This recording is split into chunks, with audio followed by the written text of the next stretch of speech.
Hello বন্ধুরা, আমরা এখন দুপুরে খেয়ে শুয়ে পড়েছি। এখানটায় দেখছো আমাদের সুমন দাদা কর্মীর সাথে কথা বলছে।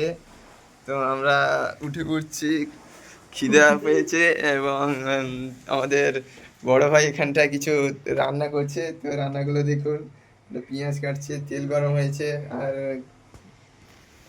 তো একটা জিনিস দেখাচ্ছি, আমরা হরলিক্সকে সকালে কাজে যেতে হয় আমাদের, নাহলে আমাদের প্রোটিন হয় না। আর এখানে গরম গরম হিটার চলে দিয়েছে, রুমে এত ঠান্ডা। আর এখানে মেয়ের সঙ্গে কথা বলছে, আমি ভিডিও বানাচ্ছি, আমাকে দেখাচ্ছি মেয়েকে। এখানটা রান্না করছে, দেখছো রান্নাটা কেমন হচ্ছে দেখো। হ্যাঁ, রসিয়া রসিয়া।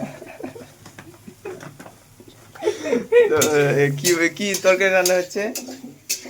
कौड़ा लहसुन अदरक कांडा मछली सब कुछ अच्छे। ও আচ্ছা, মানে এটা সোয়াবিনের ভাজি হচ্ছে। আর এখানটায় মানে আজকের মতন ছুটি। তো ফাইনালি আমাদের সোয়াবিন ভাজা চলে এসছে। সেই স্যার, সোয়াবিন ভাজা খেতে ভালোই টেস্ট। দেখতে পাচ্ছ আমরা সবাই খাচ্ছি। এবং রসিয়া বাবু সেখানটায় বসে আছে না, দাঁড়িয়ে কি নেড়ে যাচ্ছে।